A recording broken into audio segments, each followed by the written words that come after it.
Okay, here we go. Stand by. 3, 2, 1. The thinking atheist. It's not a person. It's a symbol. An idea. The population of atheists in this country is going through the roof. Rejecting faith. Pursuing knowledge. Challenging the sacred. If I tell the truth, it's because I tell the truth. Not because I put my hand on a book and made a wish. And working together for a more rational world. Take the risk of thinking for yourself. Much more happiness, truth, beauty, and wisdom will come to you that way. Assume nothing. Question everything. And start thinking. This is the Thinking Atheist Podcast. Hosted by Seth Andrews.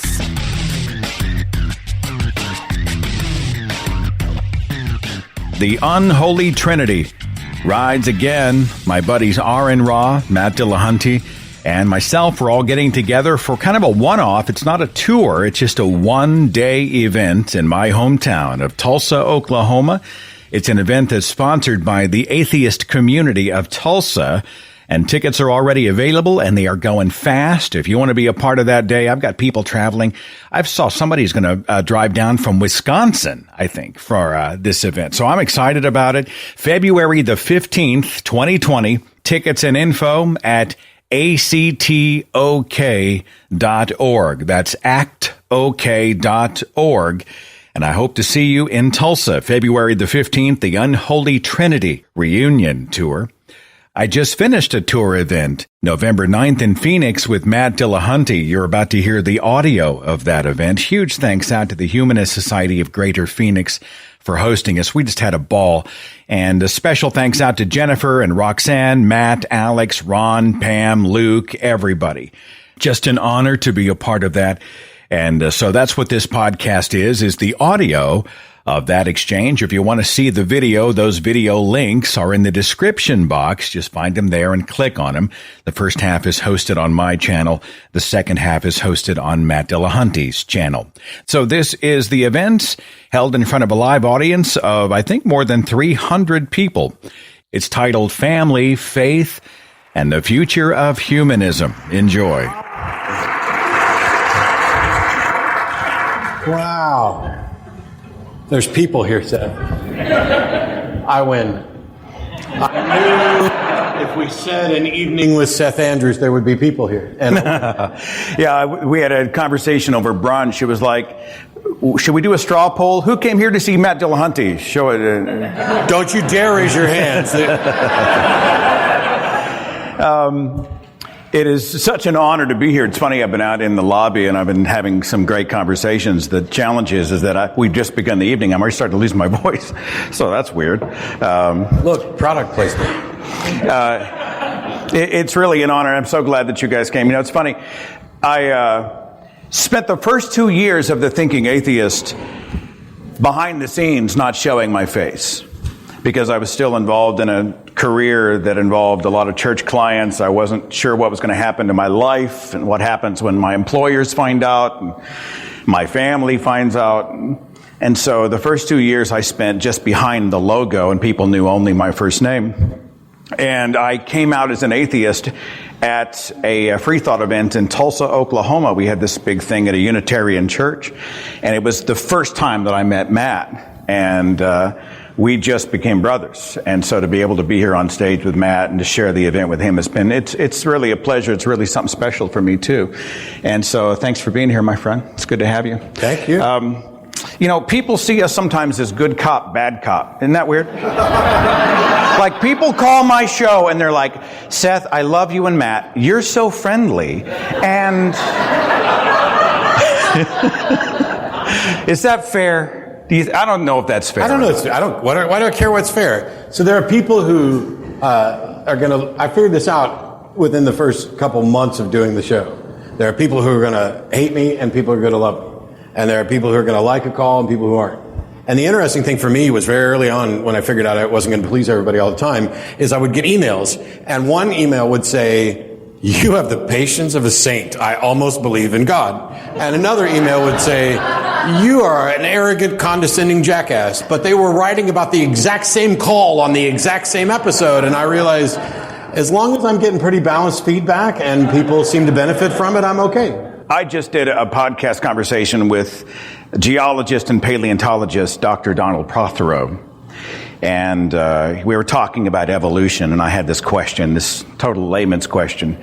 So are we evolving like right now? Am I evolving? Are human beings evolving?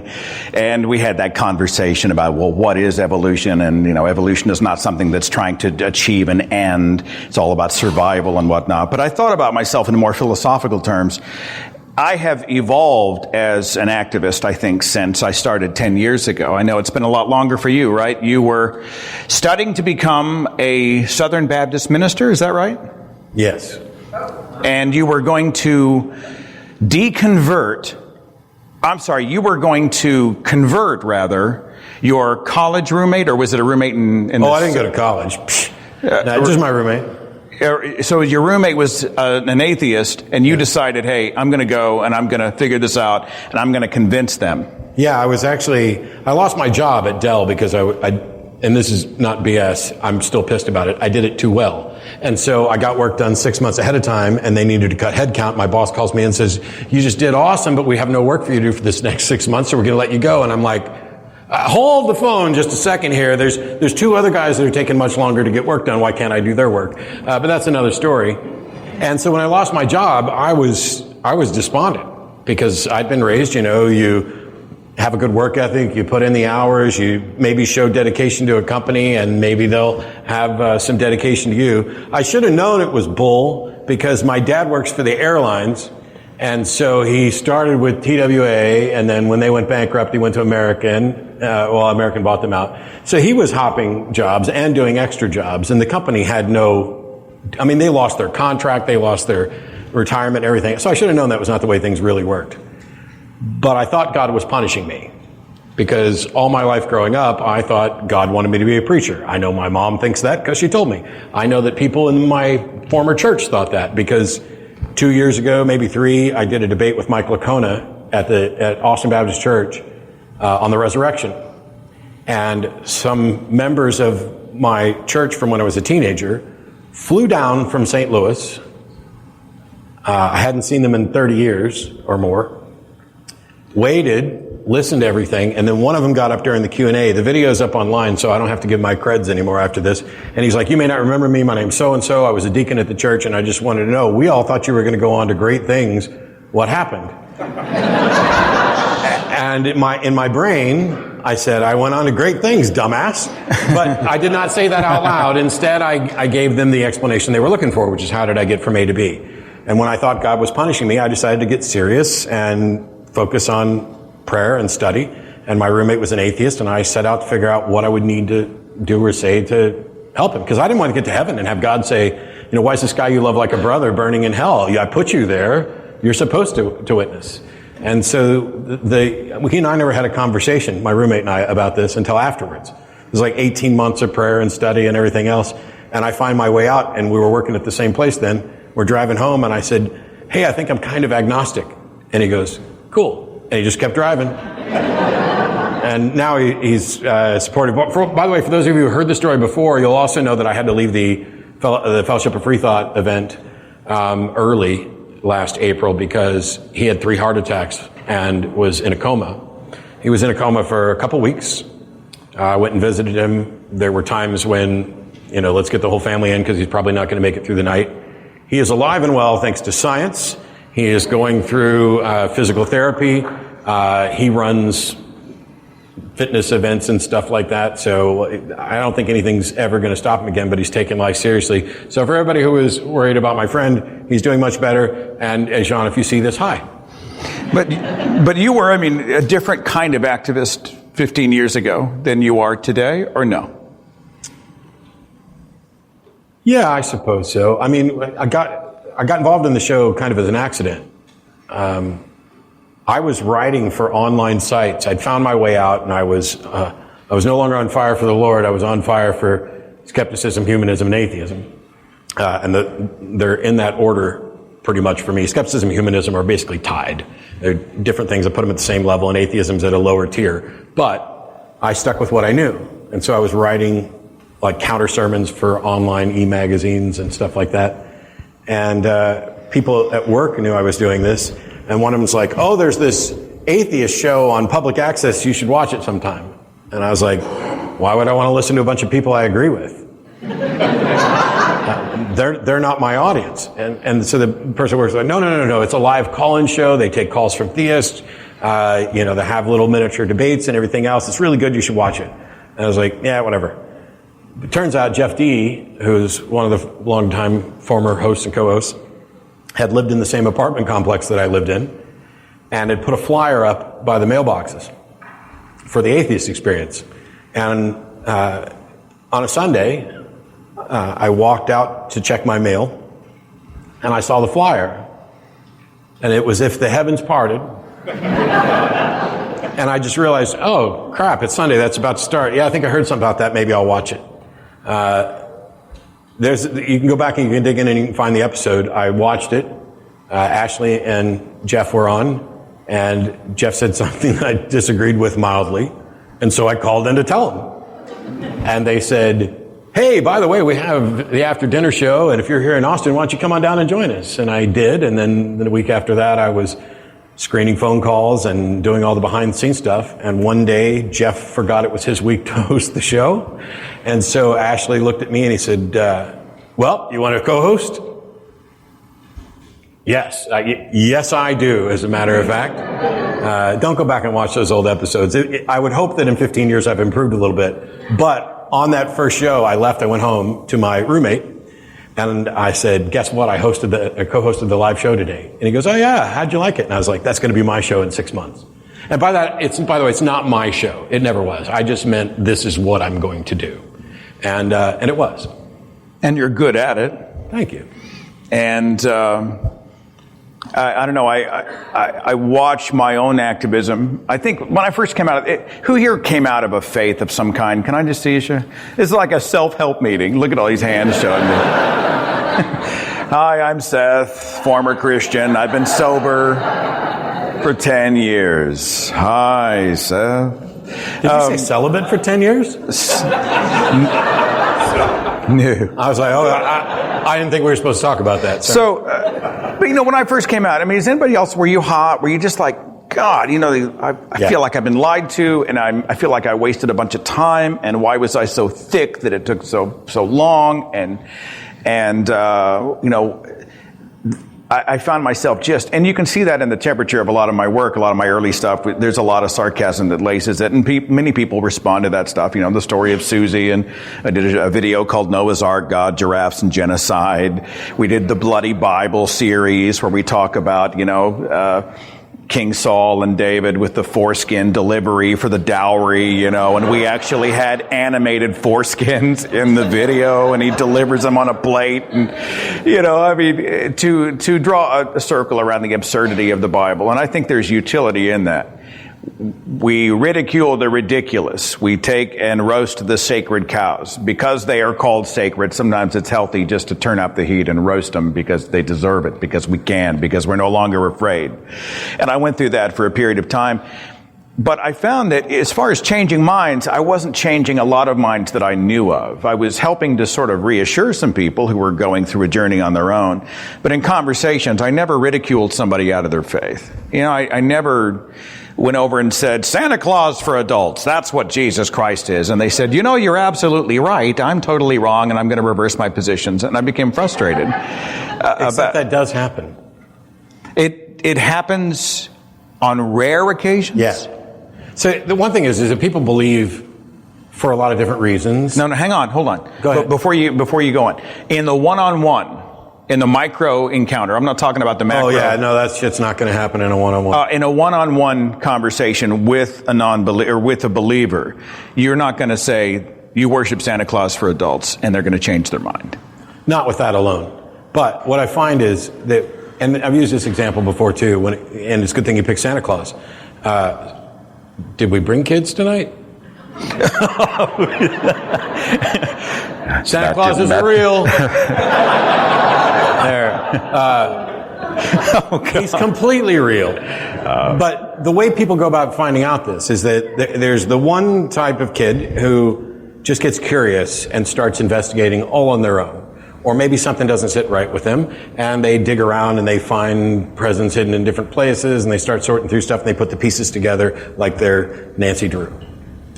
Then there's another kid that kind of suspects all along, and it just doesn't quite make sense to them, and they never really know why, and then when somebody tells them, they're like, well, duh, of course.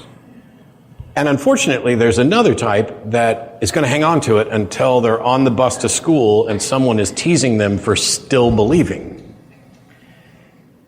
And while that is not the option that I would ever suggest for any of these to start with, it's undeniable that that works for some people, and it may be necessary for some people, because we know that once somebody's made a public profession of faith, they're less likely to change their mind, they're more likely to double down, even in the face of evidence, which is why I'm not necessarily trying to convince the person I'm on the phone with, but the people that are listening that share those same beliefs. So I think there is a place for ridicule, because people believe for different reasons and they're going to give it up for different reasons. But I doubt anybody, I doubt it would be very easy to go back through the catalog of the atheist experience and find a call where I just started with ridicule and stayed there. I want as many tools in the bag as I can, and I try to feel out the person who I'm talking to see where I can and can't go. And when you started doing this, you're looking, animated foreskins, by the way, once you cut them off, they're no longer animated. So I don't. Oh, they were in my video. Yeah, and that's cool. Yeah. But are you suggesting that when you first found your way out, you were more of an ass than you are now? No. Boy, that's a setup, isn't it? That's a setup question. When did you stop being an asshole, Seth? No, I just mean, we started this by talking about how there's people who look at us as if we're very different. And I've never looked at us as if we're very different. I don't think we're all that different, really. One of the big things is that you're producing slick stuff for an audience that's prepped, and sometimes it's snarky, and sometimes it's let me poke you a little bit. And I'm doing live conversations with a camera pointed at my face, so it's more about not only when we think on my feet, but I've got 6 callers here, and if this call's not going particularly well for anybody, I can move on to somebody else. And you've got to think ahead of time and package it for everybody all in one go. Well, yeah, a lot of what I do these days just speaks more to humanism, though, and I think that's where I'm going. Is where before I was interested in dismantling all the bullshit that I'd carried with me and used to believe were sacred, and then I found after I kept coming to a point more and more where that's not satisfying. I mean, you can only say there's no evidence for any gods anywhere so many times, so many different ways, and I find myself interested in talking more about what I am about instead of what I'm not about. Yeah, and I think I've been doing the same thing. I talk more about humanism and skepticism now than I did when I first started doing the show. I think one of the differences, people will ask me, how do you've hosted this show for almost 15 years, Matt. You've answered the same question over and over and over. And when they find out that one of my pet peeves is repeating myself, they just look at me like, huh? What? And it's because every time so I'm flying out of here tomorrow. I'm going to be doing the show live tomorrow with the next Jehovah's Witness. And when I step into the show, I do a handful of things in my head. Number one is I remind myself this episode is going to be somebody's first introduction to atheism, to skepticism, to humanism. And that's the person that I try to think of when I'm on there. The other is that I'm human and I'm going to screw it up on occasion. And, just acknowledge when you've done that. I've gone on and done corrections and other stuff afterwards. I also play some games to see how quickly, once somebody starts talking, I can predict where they're going to go. I don't recommend anybody do that, because it's backfired and I normally get it right, but because I know where they're going, I don't let them get there. I don't give them enough rope to hang themselves sometime, because I just want to go, give me the punchline right now, and that's not always a good thing. Does it make them crazy? Well, yeah, but I do that. I know I should stop doing it in one sense. I continue doing it because something else fun happens, which is I'll tell them where they're going. And then they'll say, no, if you'd let me finish, that's not where I'm going. And then I'm like, okay, please finish. And then when they get there, that's where they were going. Smirk with this big shit-eating grin. And I told you. I've played this game once or twice. I'm interested, too, in the arguments that we as atheists and skeptics use that are terrible arguments that I continue to see proliferating. There's this meme, I've seen it on jewelry, there's a poster, and it has atheist, and it says, a thoughtful, honest, ethical, intelligent, skeptical thinker. And I'm like, oh, I wish that was the case. Oh, I wish that was true. Be so nice. But And I see that presented by atheists. This sort of, they're looking down from the high mountain. I'm the atheist. I'm the free thinker. I found enlightenment. You down in the trough, you religious people, there seems to be this almost a class system based on whether or not you believe in a God. And I found that's tremendously tragic. Other arguments that you find counterproductive or that drive you crazy when you hear them? Oh, yeah. And one of them that popped immediately in mind, because it's in the exact same vein, is this notion of, some people just need religion. This incredibly condescending view that I don't need religion, but they do. So kind of let them have it, like they wouldn't be moral if it weren't for religion, or they're just too stupid, or whatever else. I also despise why are you trying to reason someone out of something they were never reasoned into? You're looking at two people who were reasoned out of an unreasonable faith. Not only that, but think about what reason is.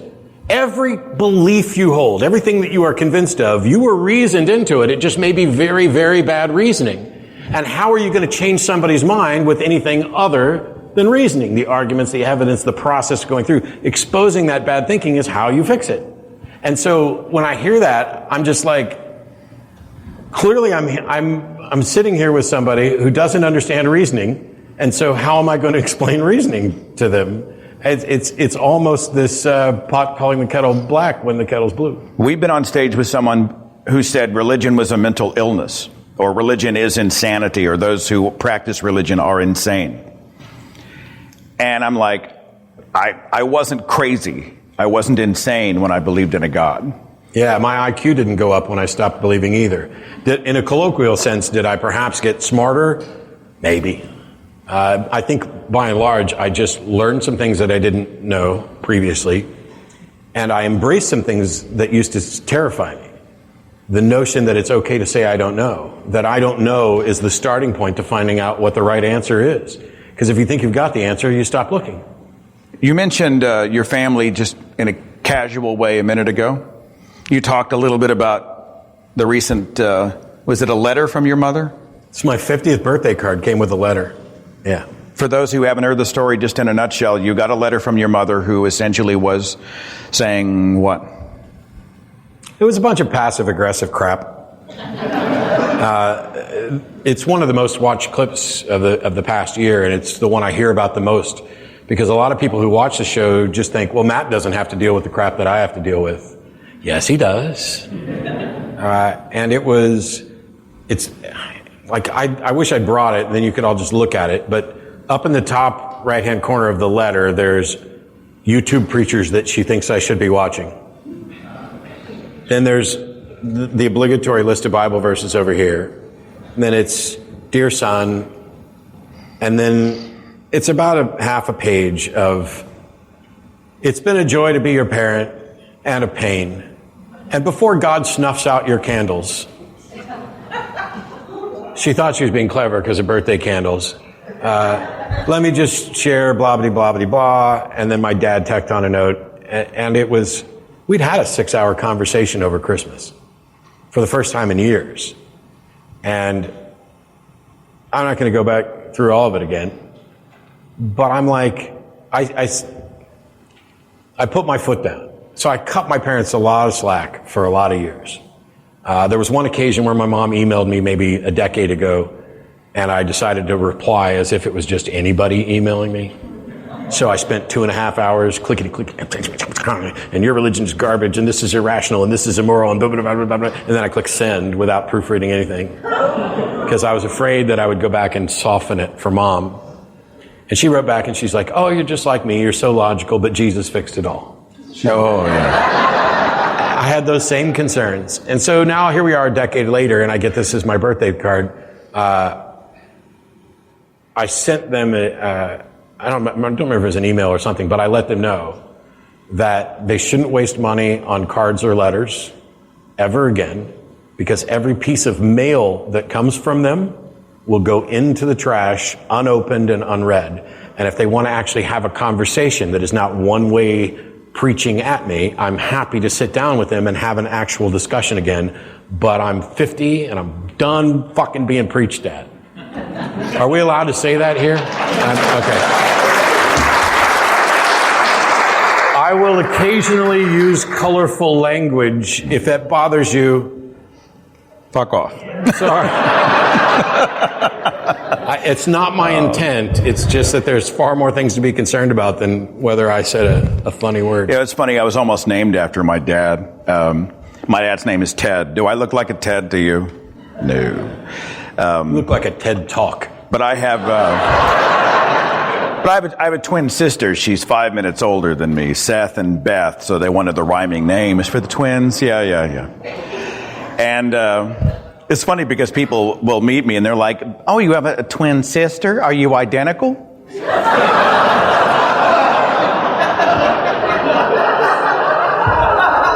I just let that question hang in the air. You should just say yes. Just say yes. But I was almost named after my dad. And it's funny because, back when I was a Christian broadcaster, I came out of a fundamentalist Christian home. My parents met at Oral Roberts University. They honeymooned in the Holy Lands. My mother was and is a Greek New Testament teacher. She wrote a Greek New Testament study guide. There was no casual religious conversation at our table. It was always hardcore theology and this is the way. And the minute I brought anything that was not in the Bible home from school, they moved us to private school. And there was just I said in a speech a few years ago that parents like to tell their kids, when you grow up, you can be anything in the world that you want to be. And then they dedicate the whole of their resources to limiting your options. Have you noticed? Oh, you can do that, but don't do that. You can be this, but not that vocation. Oh, you can love, but don't love that person, or don't love in this way. You can be involved in politics, but don't be a part of this party, or don't vote this way. Don't worship this way. Don't join this denomination. They limit your options. You can be anything you want to be as long as it's this. And this is usually a lot like them. But, back in the day when I was an evangelical, I was a semi-celebrity in my hometown. My mother and father could not have been prouder. They just felt like they had trained up a child in the way that he should go, and when he is older, he is not departed, and they've done their due diligence. And, when I began to walk away from my faith, and I made that revelation to my mother and father, it just became full panic. I don't know if your folks did the panic thing or not, where they were like, warning, danger, he's got questions, he's got problems, there's something going on with Seth, he's not towing the line. And the more I got questions, anyone else notice that the more you ask the experts to answer your questions that you have about God, the Bible, theology, whatever, the more they answered them, the further it drove you away from the faith you were questioning in the first place. The more the religious experts were giving me answers, the more I thought, no, that's totally unsatisfying. And I stepped further and further away until I finally used the word atheist. And today I always say that I think my father is so incredibly glad that he did not give me his name. I think he's probably pretty thankful, There's, by the way, there's another Matt Dillahunty in Austin. And I found out because I wasn't in the phone book, and he was.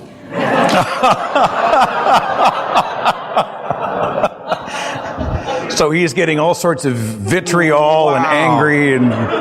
I apologized, and I was like, I'll go on the TV show and let people know that I'm not in the book, so they'll stop sending you my hate mail. That's awesome. And then I never get hate mail anyway, so he couldn't have got too much. Oh, I'm sure you may not receive it, but I'm sure somebody's writing somewhere. As soon as they learn to use a stamp, I'm screwed. When I was getting back to the humanistic side of things, what I do believe in. I was at an event in, I think it was Wichita, Kansas, talk about the generosity of the humanist community, where some people knew that my family and I, we don't really have a great relationship. My mom and dad are in their mid-80s, and we don't really talk. We see each other on special occasions.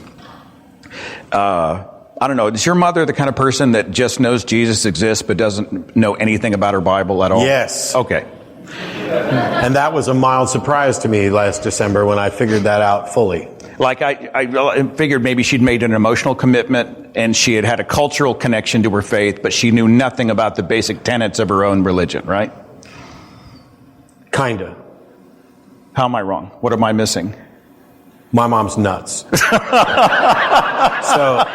no, I don't mean that. So when we had the talk in December, I figured that she wasn't that familiar with the Old Testament, and I was bringing up Old Testament stuff.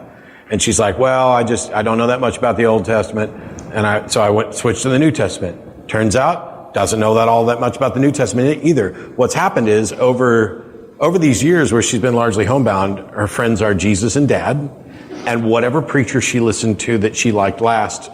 And now that there's YouTube preachers, it doesn't even have to be anybody that anybody else on the planet would know. Like, I've seen references to guys who have like 5 subscribers, and Mom's probably one of them. Wow.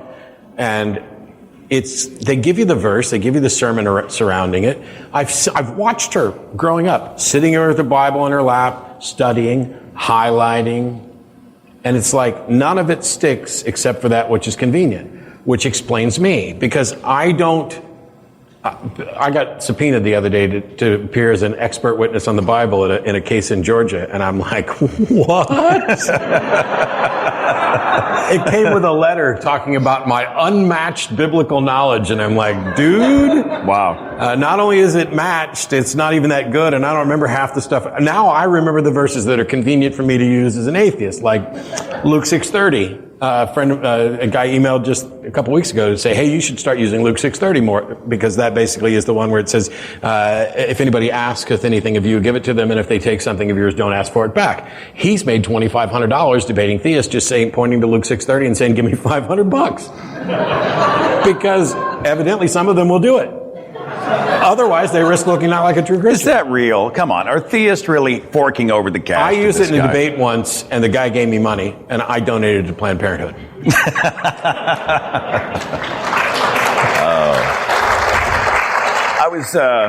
This was years ago, and it'd been a tenuous distance between my parents and me, and so we were all going to get together and have lunch. And we got through most of the lunch, we had an hour of, there was no religion, there was no politics, it was awesome.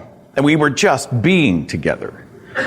And I thought in my back of my mind, I was like rooting for the lunch. I was like, this is great, we're connecting like real people, and we're parent and child, and it's all good, and there's no agenda, and blah, blah, blah, and isn't it amazing? Look at what's possible whenever we live around this stuff. And as we were leaving the restaurant, Mom said, by the way, I have something for you in the car. And I went, oh, shit, just like that. And she brought out the Alistair McGrath book called The Dawkins Delusion. Have you guys seen it? She's like, read this. I think this is going to help you. And I said, all right, I'll bite, fine. What's the gist of the book? What's McGrath trying to say? And she said, well, I haven't actually read it myself, but I just know it's going to help you. And, there was a lot of that kind of stuff. And at the time I just felt pissed off and kind of abandoned. And I was at an event in Wichita, Kansas, and there was this beautiful little woman named Brenda who came up to me, and she was just the most generous heart. And she walked up and she goes, I just wanted to tell you that if I was your mother, I would be so proud. And I just start bawling like an idiot right there in the lobby, and we hugged, and we just kind of had that moment, and I will carry that gift with me forever. But I became conscious of the fact that there's a part of me that still seeks like that parental approval. Like back in the day, our son's doing okay, and he's got purpose in his life, and he's got joy, and he's got love, and he's got a family, and he's got all these things. But because I'm not in the model that they had designed, they can't participate in it. And I find myself still at the age of 51, almost 52, craving that. I don't know if that's common with you. I don't know how you feel about it. It happened 3 minutes ago, because I set this new rule after the birthday card. I had an agreement with my brother. My brother is a wonderful person, a fairly liberal Christian. We agree on pretty much everything except whether or not there's a God. There's nothing that's ever going to come between me and my brother, no matter what, not even my parents. And he had asked me to years ago, don't talk about mom and dad on the show. He says, it's not fair. They're not there to respond. You're basically just trash talking behind their back. And I said, okay, I won't. When the birthday card showed up, I called him and I told him I'm doing it. And at this point, he had some of his own issues. And he's like, go for it. I was going to say, I hope I didn't set you up here on stage. No. Oh, okay. But as I'm talking about it, even though I said I'm not going to cut them any more slack, as soon as I said my mom was nuts, I immediately backtracked because I know we're recording it, and nobody wants to my mom might think the earth is flat. She's been listening to Alex Jones. Nobody wants to trash talk their mom. Yeah. I wish my mom, in much the same way that my mom's going to grieve for me until the day she's dead, I'm going to grieve for my mom that we can't have the kind of relationship that we could have had. Now, fortunately, despite all this, I managed to have a slightly better relationship, I think, with my parents than you might with yours. And it's because, in part, well, I did say some very specific things to them over the years that I think were helpful. Maybe some of these would be helpful for any of you who are dealing with the same thing. If they believe in a God who has a plan, answers prayer, wants me to know he exists, instead of preaching at me, they should pray for God to reveal himself to me. Because they know if God reveals himself to me, I'm not going to deny it. They know I'm not a liar. They know I'm an honest person. They know I'm trying to be intellectually honest. And that took the heat off of them as failed spiritual leaders and put it right back on God where it belongs. And that was incredibly useful because now they're not obsessed with this. And as soon as we had that conversation in December, where it was very clear that there was one person in the room who was equipped to have any kind of discussion about Christianity, and it was the godless heathen son that was sitting over across the room from them leading people to hell, it became clear that we couldn't have those conversations, and so we decided to not. And I know they're not going to change, and their hearts break over it, my heart breaks over it, but they're basically like, God gave you free will. You're not our responsibility anymore. We did what we were supposed to do. They actually bought them? I mean, I've noticed that a lot of times when you say, if you truly believe in the power of prayer and you're praying for me, that should be enough. You don't have to do the passive aggressive stuff. But they continue the passive aggressive stuff, which I think betrays a tremendous insecurity about what they believe. Yeah, but that's too complicated of an argument for me to present to them. I just went with what worked. Like, I don't think that most of the people in my immediate family believe in a literal hell, even though if you ask them, do you believe in hell, fire and brimstone, burning forever? They may say yes. But if they really believed in a hell and they really thought I was going there, how could they get through the day? How could they process? How could they not be banging on my door 24/7, freaking out? How could they entertain the idea of enjoying joy in heaven? I think it was you that used the argument that if hell exists, heaven cannot exist. Am I stating that correctly? Kind of. Basically, my argument is that if my mom's notion of heaven is correct, then she's not going there. Because essentially there can be no sorrow in heaven. And my mom loves me. And the mere thought that I'm going to hell causes my mom sorrow. So there's no way when my mom could ever be in heaven and not be sorry that I'm in hell. So that raises a contradiction. What happens if she goes to heaven? Well, if God takes the sorrow away, then she's not my mom anymore. She's some scrubbed out automaton that doesn't have the emotion and feeling that's my mom. What are the other options? She doesn't make it to heaven because of her sorrow or whatever. There's no scenario in which heaven makes any sense under her model. Now, under the Jewish model, well, there isn't even really one. Who knows what happens? Oy vey, who knows what happens when you die? You sleep with your fathers, And I like the fact that Jews at least tend to focus on this life because it's the only one we know we're going to get. And what was the statistic that over 50% of practicing Jews are actually secular? In Israel, no less. I think it's a slight majority of Jews in Israel are secular. And they're a great example of how we can use actually, for lack of a better way of saying, the religious fabric or tradition, culture, while discarding the lies, the supernatural element. You can have the music and the dress and the customs and the language and the poems and the whatnot, but you can discard the lies and the guilt and the shaming and all the other things. This is another evolution of mine. I think it's almost like the Satanic Temple. I'm seeing some utility in, I don't want to use the word religion, but a secular framework of traditions which helps to provide a backdrop for people's lives.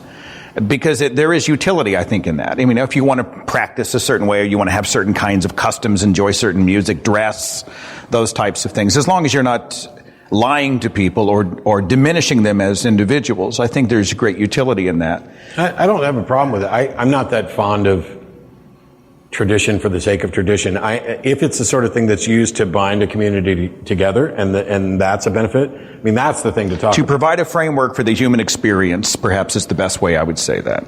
Yeah, so, by the way, there were a couple things that were minorly inaccurate in my introduction, because I'm president of the atheist community of Austin again. Joy of joys. And no, I don't hate it, but I never wanted to do it again because I've got enough on my plate. But there's a number of atheist communities, secular communities, free thought communities. I don't care what label you put on yourself. I'm not that kind of person. I even did a whole video about labels. Call yourself whatever you want. I don't care. But we have a community. Community's right there in the name of the organization. We have a building. We produce the shows out of there. And by the way, there's not just the atheist experience. There's also Talk Heathen, Truth Wanted, Godless Bitches, Secular Sexuality, Parenting Beyond Belief, and all the ones that I'm going to forget, which they'll give me shit about when I get home for forgetting to list them. But what we've done is we've built kind of a network, and we're trying to address the whole person so that it's not just a call-in show where somebody argues and then eventually it's like, no, you're done. I said I wouldn't say that today, and I did. But we're building a proper community. The building is open 7 days a week, roughly from 11 to 9. There's something going on there. There's philosophy groups. There's discussion groups. We had our Halloween party. We did obnoxious karaoke while drinking. I don't know what the hell we drank, but it was a lot. It was medicinal. Yes. I felt much better. But there are people who look at that and say, tell us how to do that. Because our community, when Seth comes down and co-hosted on Atheist Experience, we had 140 people, I think, at our tiny little building. I mean, it's like 1,000 square feet, and there's no real place to park. And a lot of communities don't have the advantages that we had. We had a couple of big donors early on that wanted us to have a building and wanted us to build community, so we got a building. We have the TV show, which draws people in, and it's undeniable that the busiest day and time at ACA ever is 4:30 to 8 on Sunday. They get there, they watch the show, everybody stands around and talk. The show has become not just a vehicle for outreach broadly, but the show is the glue that keeps our community. It's the thing that draws people in and they make connections. What I'd like to see happen at others, and I'm pushing for American Atheists to do this at the next national convention. This is not my idea, and I apologize because I've forgotten the name of the person that originally suggested it. But you can do this at the state level. If you want, you can do it at the international level. I want to pull all the chairs out of the room and tape out a map. And so for a national convention, you tape out the United States, and okay, we'll put Alaska and Hawaii on there too, and Puerto Rico, because it should count. But if it's you put up a map of Arizona and then have people go and stand where they live, because that lets you know, holy crap, we're neighbors, or you're only an hour's drive away. And so the things that make the atheist community of Austin work, I cannot cut and paste anywhere else. I can't have your group create a show like the Atheist Experience. You're welcome to. Other people have done it. Some of them have been moderately successful. I think it's one good tool. But the key is that's the starting point. Getting people involved on a daily basis. That's the kind of tradition.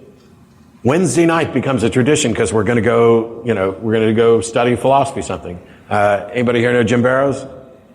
Yeah, used to be in the Phoenix area. Now he's in Austin. He started up that group here. Now we're doing it there on Wednesdays.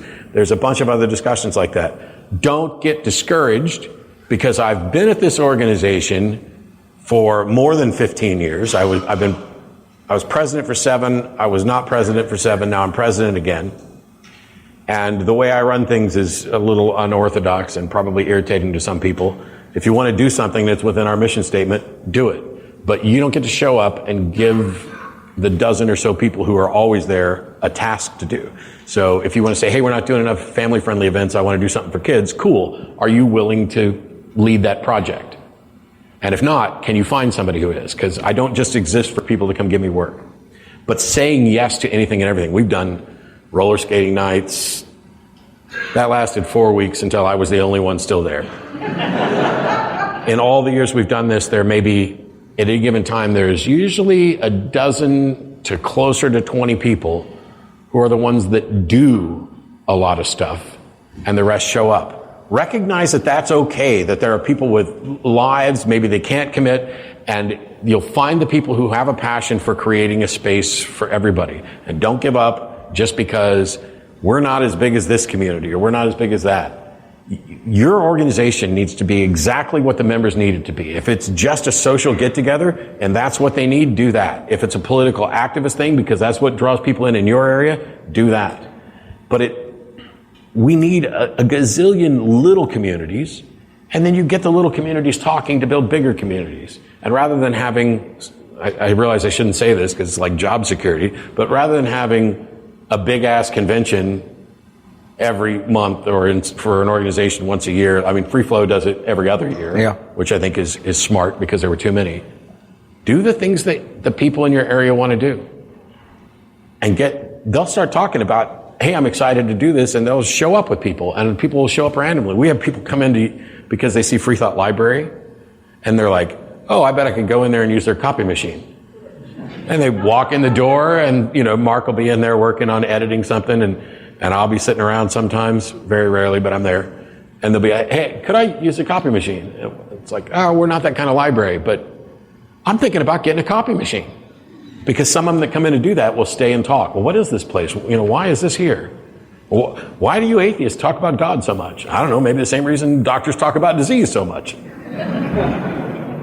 We've got mics up here on each side. If anybody has a comment or question, you want to participate, you're welcome to. Holy God, people are already standing up. Okay, yeah, he was going somewhere. He's running away from the microphone. So I was going to ask you, we talked a little bit about, family and interaction like that, and I don't want to dig too deep or anything else, but I've reduced the frequency that I call my folks, not intentionally. But I definitely have changed what I'm willing to talk about, even on the phone. There are some conversations that take place in person. Do you talk to your parents often? And the other question, as a side note, where's Beth in all this? Where's Beth? Well, for me, I never had the idea that I would ever change my mother and father's mind.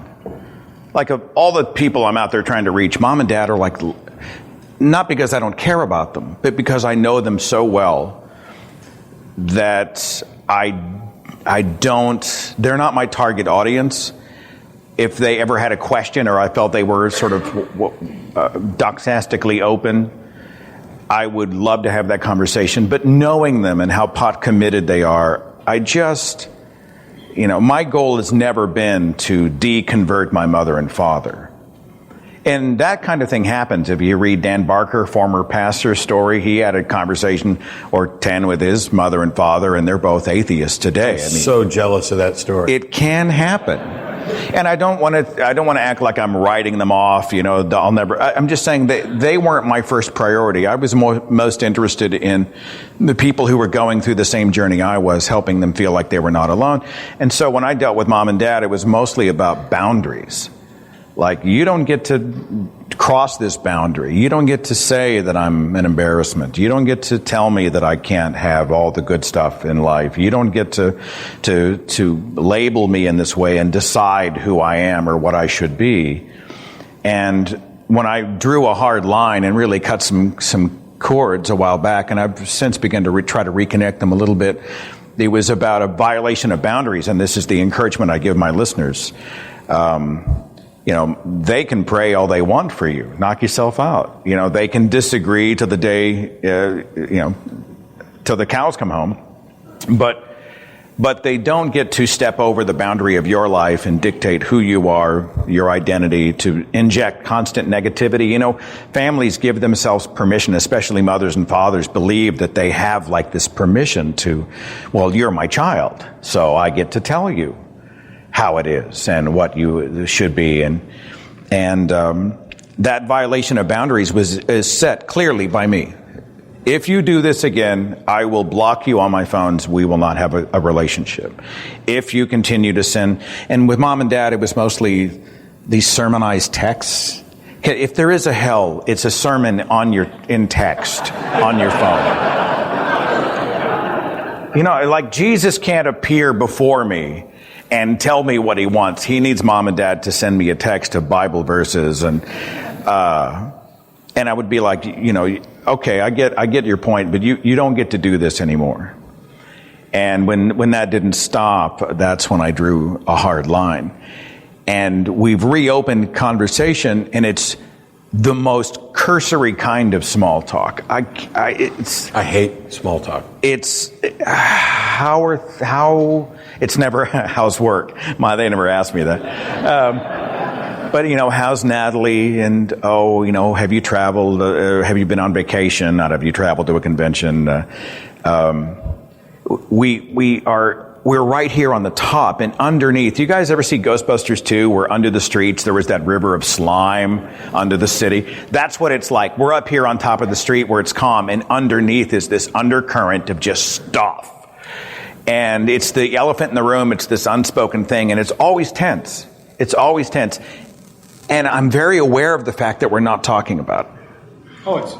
So in my case, and this happened recently because, I've had a deck of cards in my hand since I was 3, and I've been doing magic in my entire life. And eventually it led to the point where if I was lecturing about skepticism, there would be some point I knew I could illustrate with a trick that I knew. And that turned into a lecture about magic and skepticism, and then I toured Canada and the U.S. I did it here in Phoenix. I know some of you guys were here. It's changed a little bit. I'm going to England next month to kind of do a meta version and other stuff.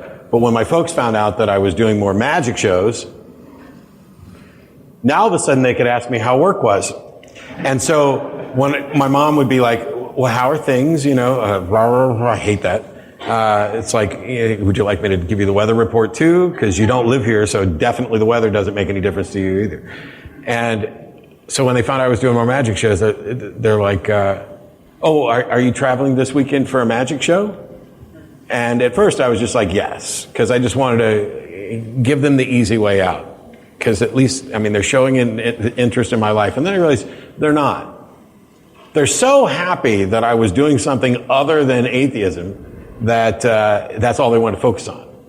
And so now, if I'm actually heading out to do the Magic and Skepticism show, and I'm saying, hey, I'll be out of town this weekend, because they especially like me to tell them when I'm leaving the country. I don't know why, but... And are you going off to do another magic show? Yeah, Mom, I'm going to teach people all about skepticism. And I don't think she knows what that means. But I do. And it makes it fun for me when she says, because it's almost like cutesy. You're doing your little magic show? Oh, that is the way it was growing up. And now it's like, oh, our son it's like I'm David Copperfield or something, Our son is doing a magic show instead of leading people to hell. And I'm like, I can do both. There are people in this room who lied to someone about where they were going tonight. I don't need a show of hands. You're safe. This is a safe place. Oh, sorry.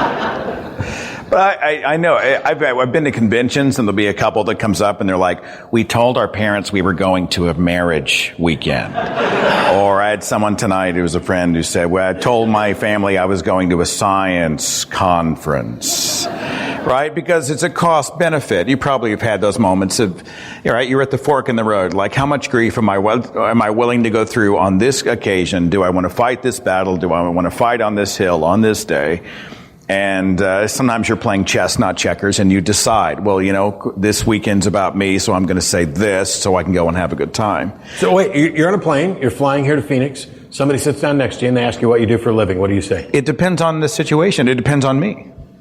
Like sometimes if I'm totally fried after a convention and I'm ready to go home and I'm just feel like I have nothing left, I'm not ready to have that conversation. I decide at that moment I'm a video producer because that's what I do. What kind of videos do you produce? All kinds of videos. And other times when I'm asked, I'll say, I just finished an atheist convention. I'm an atheist podcaster. It really depends on what I want to do in the moment. It's exactly the same for me. And it's one of the reasons I wanted to raise this, because as people who are public figures in atheism, whatever the hell that means, people assume that I'm just running around going, and look, if I see people praying at the table next to me at dinner, I'm going to run over and stop them or something. I'm not. And so sometimes, depending on my mood, sometimes I do magic shows. Sometimes I do lectures and debates. Sometimes I do video production. Sometimes I make porn. That's if you can tell somebody's really annoying and you just don't want to answer any other questions. Yeah, I make porn. Only one time has anybody asked whether I was in front of the camera or behind. But on the flight to Florida, I sat next to this couple the whole trip down there, and we didn't talk at all. Matter of fact, she took a nap and I played a game on my computer. And when we're all standing up waiting to get off the plane, everybody's collecting their bags, they were talking about their next flight, and they were having their little, like, I am single now, even though the divorce isn't final yet, but it's still the married couple little thing where he's like, yeah, she booked this flight, we could have gone straight to Fort Lauderdale, but we decided she booked it through Orlando, so now we got to catch a flight. And then they were asking me, is this your final destination? And I was like, yeah, Austin's home and I'm going to Orlando. And they asked, what do you do? And I wasn't in the mood. And I was like, I was in Fort Lauderdale, actually, because that's where they said we were going. I said I did a magic show on a cruise ship, which I did. I did the Magic and Skepticism show for the Florida Free Thought community. And they're like, oh, well, do you do anything else? And I'm like, shit, nobody's ever followed that up with, do you do anything else? And I was like, well, what do you mean? He's like, do you sing? I'll do karaoke, if there's alcohol. Do you dance? No, not anymore. I used to when I was a kid. Are you going there to do your magic show this weekend? And I was like, no, I'm actually speaking at an atheist conference. I'm giving a talk on what do I need to know about the Bible was the name of the talk. And without missing a beat, she looked at me and she goes, you go down there and you teach those heathen.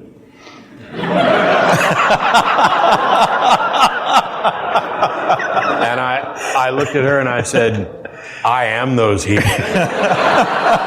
Because atheists know more about the Bible than theists do.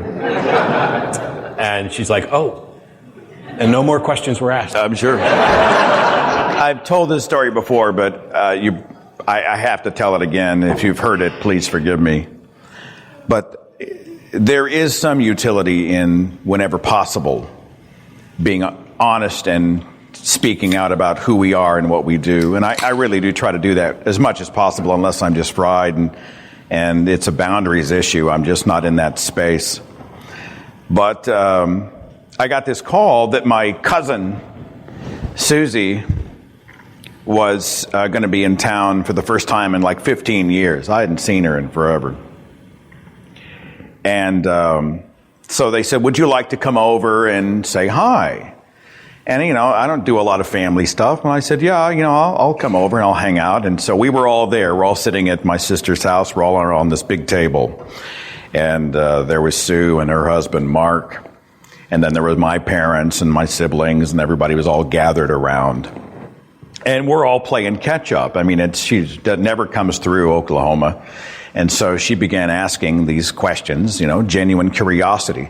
And she started saying, well, what do you do for a living? What do you do?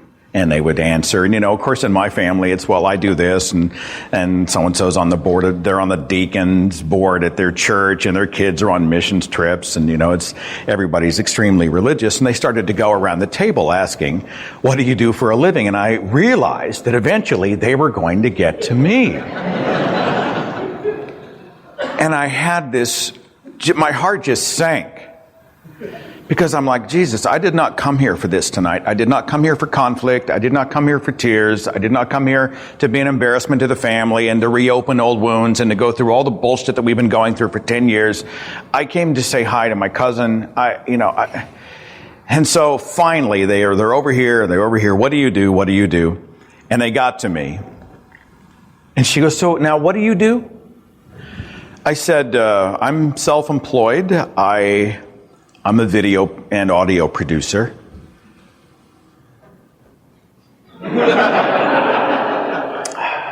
And it just hung. I mean, there was nothing else that and I kind of awkwardly segued to the next person. And I could tell she was not satisfied with that answer. And so the next person answered, and she said, Seth, now hang on just a second. Now you produce audio and video. Yeah, I produce audio and video, audio podcast, radio podcast online. Well, what about? And my mother and father are right here, right? And I'm just like, so I said, well, it's a show that deals with religious issues.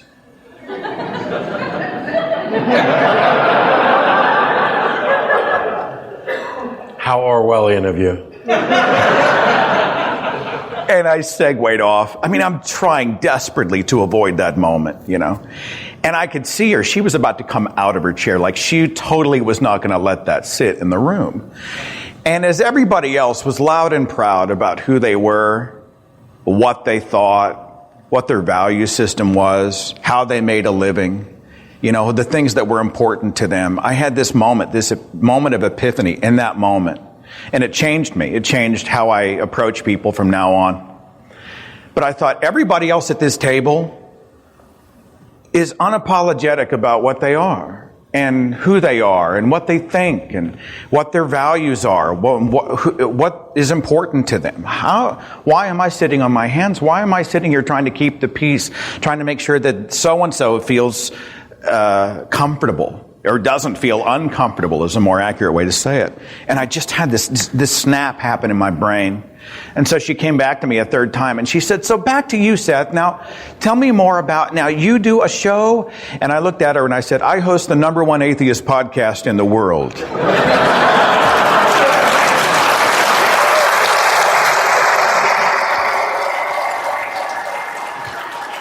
That's such an important epiphany to reach.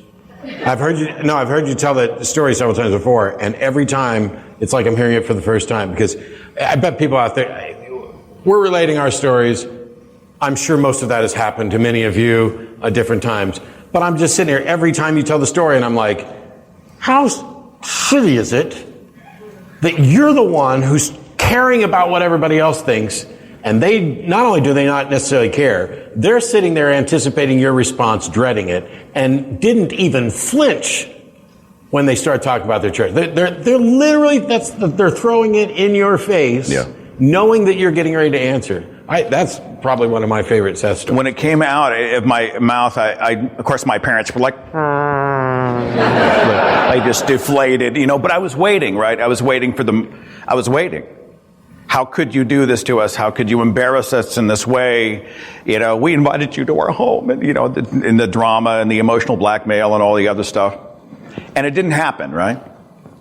And so she asked a few more questions, and she's like, so, you know, I can find your work online? Yeah, just Google my name. Yeah, you'll find me. Yeah. And here's the follow-up to that story, and it's kind of the moral of the story, if you would. But I get an email after she gets back home to Chicago, and she says, all right, so my husband's been kind of going through a journey. He was Catholic, but, you know, he's kind of not really anymore, and he's got a lot of questions. Could I give him your email? And I said, yeah, give him my email, please, right? So he drops me a line, and we started the most productive and amazing exchange of conversations over a series of weeks. If I had not been true to myself, if I had not spoken out, I would have never been able to encourage someone else who was going through doubts, was going through an extraction from some kind of fundamentalism. If it's Catholicism, there's some Catholic guilt involved, and he's probably been to catechism and grew up with all that bullshit. And the Catholic Church is great at trying to tether you to a religion that you are also mandated to be ignorant about. And he just decided no longer. And the fact that I was true to myself is helping, I really believe is helping him be true to himself. And perhaps where he is in his circle, he is encouraging someone else to be true to themselves. And it's rippling outward in that way. And so, if you are at a place or you feel like, it doesn't matter if I am who I am, I realize it's a cost benefit. And a lot of times you are playing chess, not checkers. Sometimes you do have to play a long game. Sometimes it is cool to defer and protect your family and your income and all those other things that come into play. But if possible, when you say, I'm a secular person, I don't believe in gods, I'm a humanist, I am this is who I am, this is what I think. You have no idea who might be in sort of the splash zone, who will be empowered by what you've done. It was the bravery of Christopher Hitchens, who was unapologetic, that encouraged me to be that way. And I really do believe that it sort of ripples outward. And I want to encourage everybody, if you can, get to a point where you embrace the fact that you're not on this planet to keep other people comfortable. You don't want to be on your deathbed when you're 80 and say, well, at least I kept everybody around me comfortable. At least I made them. Didn't make any waves. So that they weren't shifting in their chairs. I mean, that's not why I'm here. I'm not here to make sure somebody else is never ruffled. Hell, it was when I was made uncomfortable that I began to re-examine everything in my entire life. And it changed. It changed everything about me. And I'm so thankful for the moments of discomfort in my life. I'll be right back with the second half of my event with Matt Dillahunty in Phoenix, Arizona, hosted by the Humanist Society of Greater Phoenix. Going to take a real short break, and I'll be right back after this.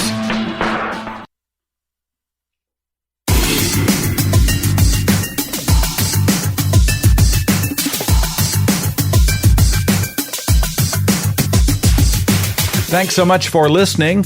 This is the audio of a tour event with myself and Matt Dillahunty in Phoenix, Arizona, hosted by the Humanist Society of Greater Phoenix. And we start this second half with an audience question. Thank you for this conversation. It's been really good to hear, touching on the points about community. It's been a topic in the, theistic conversation that has been growing in importance to me personally in the last year or so. So it's good to hear these parts of the discussion here now.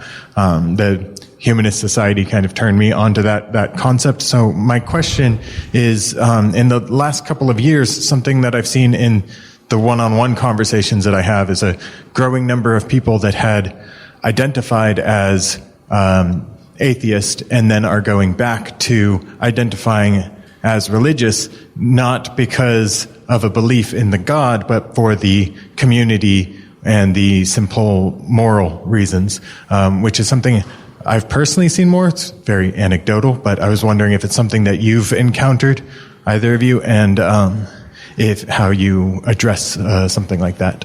I love the people who say, I used to be an atheist, because I want to have a conversation with them, because I want to find out how and why they were an atheist and what changed their mind. Because if Seth comes to me someday and says, I'm now a theist, he has all of my attention. Probably more than he wants. But we had one fairly popular atheist, Teresa McBain, who left religion and came out at the Reason Rally on stage, and kind of a darling of the atheist. Here's a woman pastor who's now an atheist, and instead of me trying to tell the story, there were various issues, but she went back to religion. But Seth was closer to her than I was, so I'll let you. Yeah, I got the sense that she never quite found her footing outside the church, and found greater comfort going back to what was familiar. Now, I don't know what's going on inside Teresa's head, But I can see the theist going, see, there's somebody who was an atheist and they returned back to Jesus.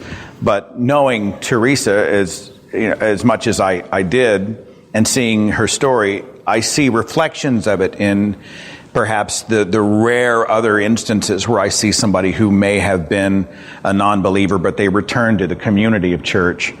I mean, when we ask people to leave their religion, we're not just asking them to leave their dogma.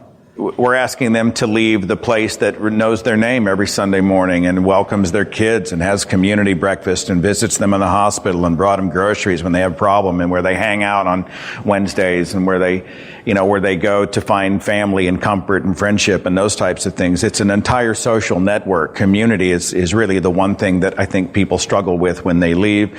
And I have a theory that many people who return, the few I've ever seen who actually return to a faith, do so for reasons of community. They do it for reasons of comfort. Her letter, she put a letter, it was about missing the music, missing the community, things like that. I remember this specifically because, she stayed at my house and everything else. I contacted Seth right away as soon as I read it, and I knew he was closer than I was.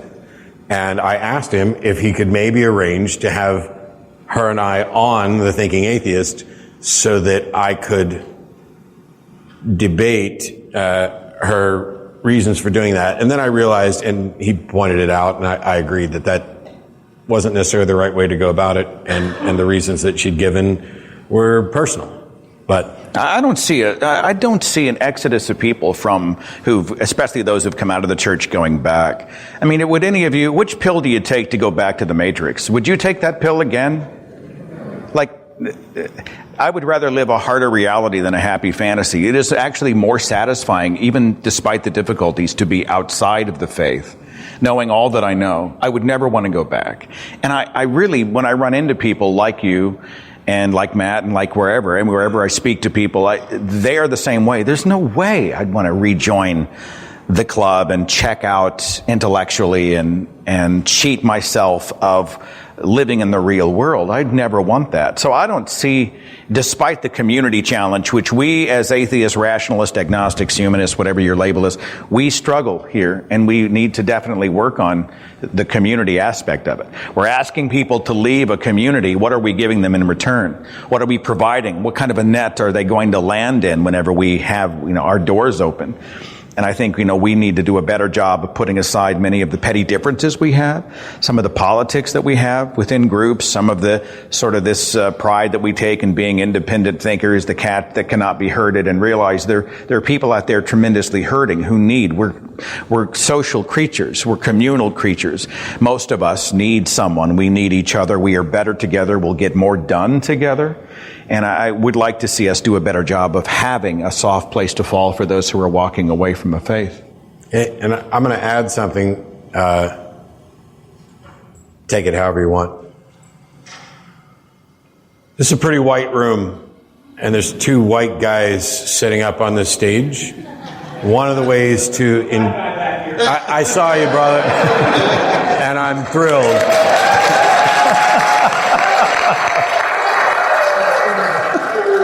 We're in a curious position as atheists because we're working towards our own unemployment. When religion goes away, we have to find new jobs. Now, I think my job is pretty secure for at least the rest of my life.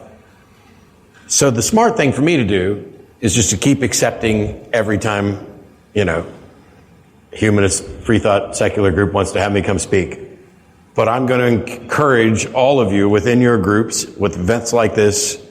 As much as Seth and I love coming here doing this, and we would be happy to come back, don't have us back until you have other speakers in similar circumstances who fall into marginalized categories that aren't just atheist. Have people of color on, get women up here, get the LGBT community represented, because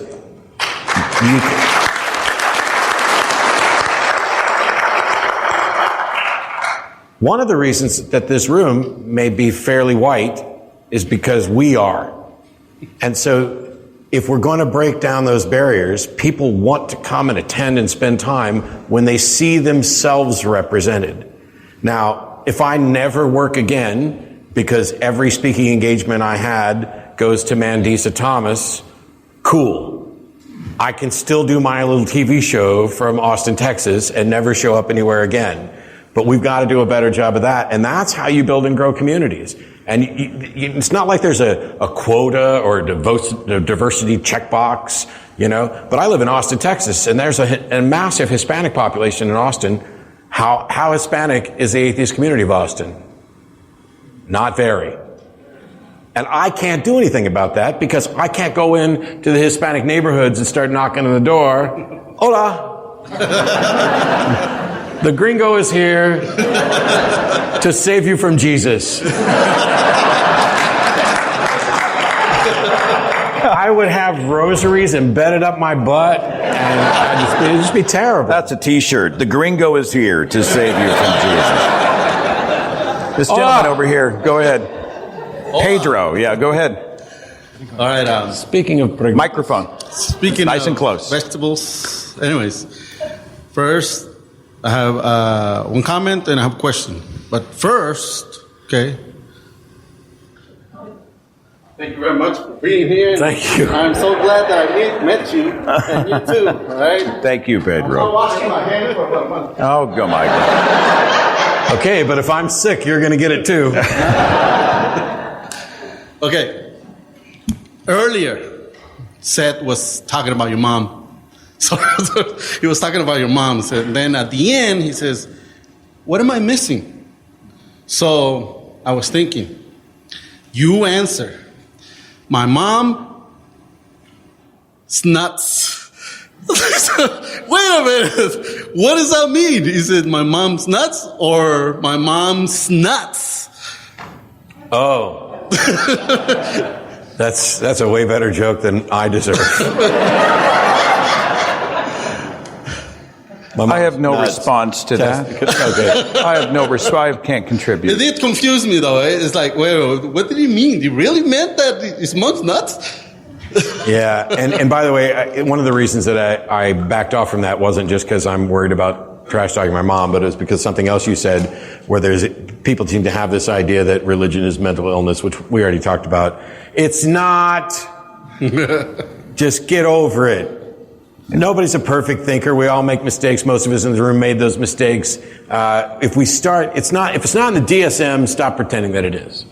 Wait, is it DSM? Yeah, okay. DSM-5? Yeah. The Diagnostic and Statistical Manual, it's basically a way to catalog mental health issues. You know, schizophrenia, psychopathy, etc. And we use crazy and nuts and all these as colloquials, and hopefully people realize that we're not actually claiming that it's mental illness. But I'm trying to back off from using those words as much as I can, both because there are ableism concerns and also because it's just inaccurate. Good answer. Okay, my question real quick, and it's short. My question is, I've seen many of your videos on YouTube, of course, you know, and there's something I missed what you mean by when you say that we do not pick our choices or something like that, and that we don't make our own choices. The belief isn't a choice. But if, like, say I want to join the military, then I made my own choice to go into the military? Wasn't that my choice, or why? So choice in the sense that you are the agent who decided to do that. But what made you want to do that? What convinced you that it was a good idea? Mm-hmm. When I say belief isn't the result of a choice, I mean in any simple sense. Like, I couldn't choose to believe that gravity doesn't work.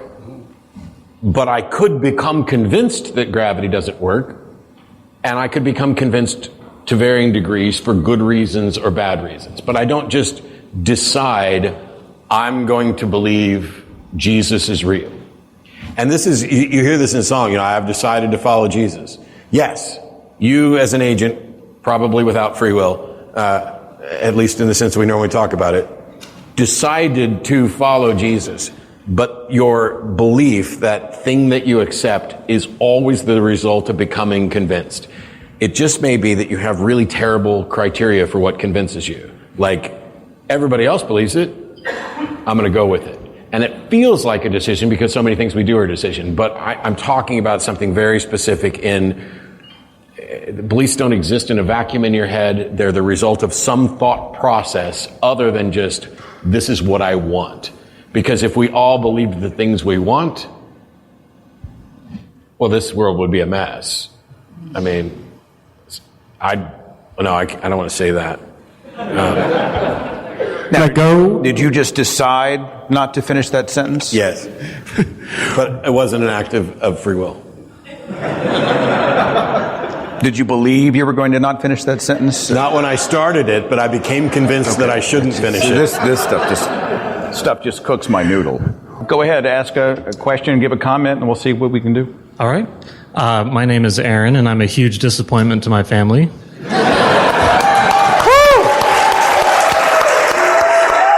Hang on. Maybe he's a serial killer.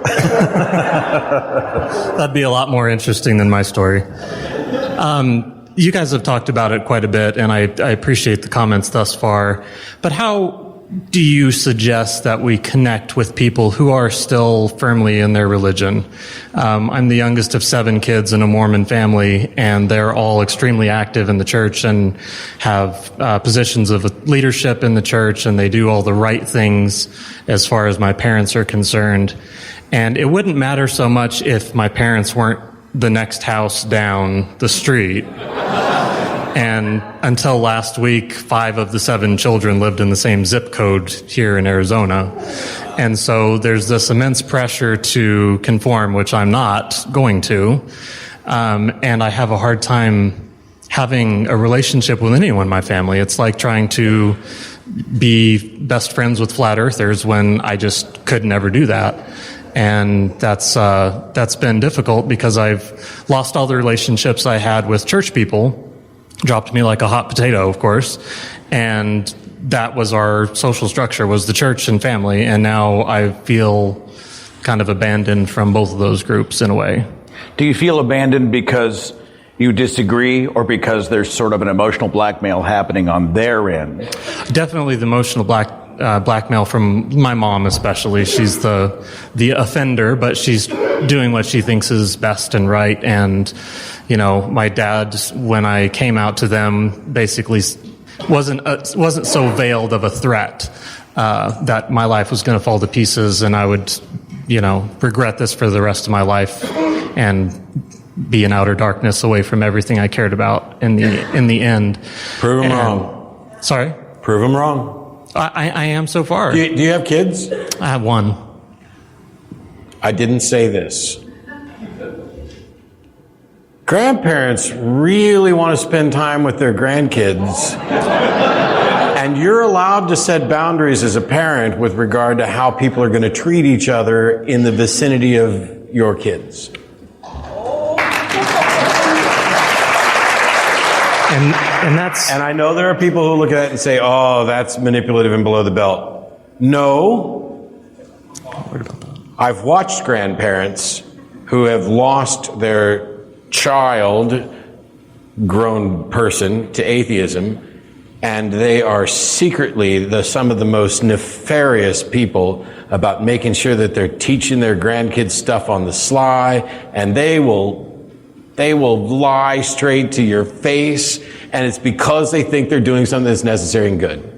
My thing is, try and have the right reasons. Be open to discussion when you're open to. Set the ground rules. If it's not going well, stick a pin in it and come back to the conversation when people are ready for it. But you don't owe anybody, including family members, an explanation for who and what you are. And they're either going to treat you and respect you like a person, or they don't get to spend time with you if that's the boundary you draw. It's not going to be easy. I get emails and messages from kids who've been disowned by their parents, including kids still in high school. And we've had to relocate some of them with other family members and stuff. And it's not anything to laugh at, because I know people who've described this as if everybody died and they're going to be grieving forever. But Jen Peoples taught me something early on when she was on the show, that your family, when you act like family, whether you're blood related or not, which should be incredibly obvious, as both my wonderful niece and nephew are adopted. They're not related to us by blood. And I couldn't have asked for a better niece and nephew. Those kids are fucking awesome. And I'm happy to be around people and treat them as family and interact with them when they act like family. And if we're related and you're crappy, bye, Felicia. Thank you. Yeah. Just a side note, my 6.5-year-old son doesn't know who Jesus is.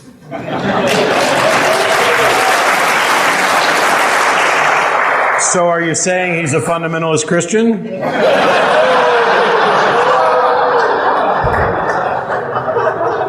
Some of these jokes write themselves, guys. I didn't do any work. Go ahead. All right. Hi, my name is Vigil. I'm the local militant atheist, I guess. So the best arguments I get, there aren't any good ones on their side, but the best I get out there is presuppositionalism and this you have to borrow from my worldview. So I'm wondering if you can just discuss your angle on that currently. I've read you on YouTube. So I've seen as recent as I can find, but I'd like to hear where you're at right now arguing with those guys, because they're the only ones who seem to be giving it an intellectual effort at all. The rest of them, it's all emotion. So I don't know if precept's an intellectual effort. I was thinking about it. But it's interesting to me that the precept argument isn't even a theistic argument, but it's presented by theists. It's apart from the fact that they presuppose God as an explanation for all the things that we don't appear to have explanations for. Their specific God with a proper name. Yeah. But that's the leap they make after Yeah. they have the absolute moral standard, the absolute logical standard, or all those types of things. It's not quite that sloppy when it's done right.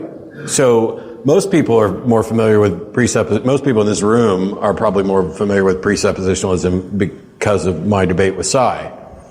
The problem is that Cy doesn't know what the hell he's talking about. He's just cribbing Greg Bahnsen and other actual thinkers. There is a process that you can get to where you can basically say, in order for reasoning to be grounded, there must be some guarantor, and what kind of characteristics would that guarantor have? And so we're going to presuppose God as the explanation for this. And then they get on to their specific God. It's usually a setup. They'll say, is rape wrong? And you say yes. And they go, well, how do you know that? Well, because there's an absolute standard put in place, meaning that there must be an absolute standard bearer somewhere, that bearer being their specific pet God. And then they've taken a leap, though, from the standard itself to their specific deity. Yeah, and the borrowing from my worldview is basically just an assertion that they're right and they can't be wrong. And so they're basically not engaging in any sort of discussion on that front. You can try till you're blue in the face saying, well, no, actually you're borrowing from my worldview because I merely presuppose the logical absolutes of identity, non-contradiction, and excluded middle, and you're presupposing something a step further, and via Occam's razor, you're the one that's violating that, and blah, blah, blah. But you'll get in a vicious circle like that because anytime you're using reasoning to try to justify reasoning, there is a flaw. There has to be some presupposition. And in my case, I just presuppose that the laws of logic are true and inviolate until they can be demonstrated otherwise. In the same way, there's no solution to welcome to Philosophy 101. In the same way, there's no solution to the problem of hard solipsism. I can't prove I'm not in the matrix or a brain in a vat. I can't prove that this is real. They'll claim that they've solved it. I think the best way I did that was responded to it was in that actual debate. If you get them to recognize that they are a flawed thinker, they are a fallen creature, even under their own model, that they are not a perfect thinker. And so that makes them a dirty filter. And even if there is a God that could try to pour pure white paint through that dirty filter, what comes out is not white paint. So even if they were correct that there was a God who was providing the foundation for reasoning, that God could never make them epistemically justified in accepting that because they are a dirty filter, which they've already recommended. And that's as close as you can get to shutting them down. And I just don't waste that much time with precepts anymore. I don't waste my time much with apologists. I mean, what worthy and benevolent deity needs a human, the same species that screwed up everything else on the planet to explain what he wants us to be, do, think, feel, whatever. I also have another question very quickly that stems off of that. I know that a lot of people who are atheist activists are still talking about the Kent Hovens of the world, the Ken Hams, the Ray Comfort and whatnot. But, I don't see those people relating a lot to the lives of everyday Christians that I bump into. I mean, the Christians I know, they don't give a shit about that Ray Comfort. They may not even know who he is. Part of me wonders if a lot of the atheist activism that I see that focuses on these apologists is actually fueling their notoriety, helping them by keeping them in the spotlight, where without us, they would have long ago faded into complete irrelevance. Absolutely. So I will say absolutely. Who knows who Steven Anderson is? None of you should know who he is. His church is smaller than Westboro. But because he puts shit up on YouTube and atheists freak out, because here's the thing. Here's the dirty little secret. The internet's wonderful. The internet provides. It's how I make my living. It's the only reason any of you know who I am. But if you see somebody and there's a camera pointed at them and they appear to be talking to a room of people, one of the questions is there anybody else there? Because there might not be. When I'm at home shooting my stuff, there's nobody else there. Oh, wait, I just made myself irrelevant. No. But this is what we do. It's great that the internet provides anybody, every single one of us, with a voice where if you can do it right, you can be on footing with anybody, on even footing. I did a bunch of events. I did one here in Phoenix with Sam Harris. It's got one of the most popular podcasts on the planet. And we sit down, we have a conversation, and Sam and I get along, and we go out for drinks afterwards. And my thing is, I don't ever get starstruck, or almost never, and I'm just a regular person. And if somebody doesn't treat me as a regular person, I don't care how famous they are or popular, they can go fuck themselves, because we should just all hang out. Cool. But nobody needs to know and would know who Steven Anderson is if it weren't for the internet. And yet, that same thing is true for us. It's a good thing and a bad thing. And what we have to do is start asking the right question. I'm actually shooting a video this week on asking the right questions. Spoiler alert, I'm going to reference the guy who called in to say, if God didn't create the universe, who did? A CNN thing that said, why do atheists inspire such hatred? And an interesting question that I would hope that a good many of you will immediately know the answer to, but so many people don't. Why does a mirror reverse things left to right but not top to bottom? I'm not going to answer it here, but it's the wrong question. I don't know what the hell that had to do with his question. I went off on a tangent. I'm still stuck in the mirror. I'm doing that in my mind. I'm like, hey, wait a minute. It'll mess with you for a while, and then at some point, either you'll figure it out or somebody will explain it to you, and you'll be like, please, come on up. Hi, my name is Erica, and I hope you guys don't mind me bringing the topic back to families again. But I am a recent deconvert within the last year, and I recently came out to my parents. And, I guess it could have gone as well as you expected. They said, we love you. We're not surprised. And I'm like, okay.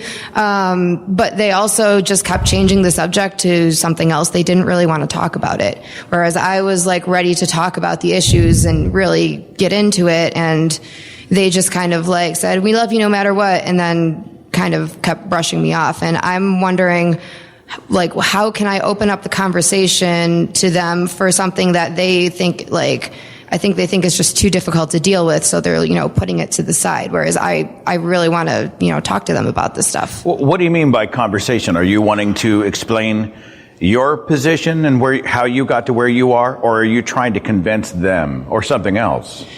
Honestly, it's just talking about it at all. So what I did was I spent hours writing a letter to them, just explaining, why and how and I got to my position. And I didn't get a whole lot of, questions back from them. And it's just, I'm like, what questions do you have?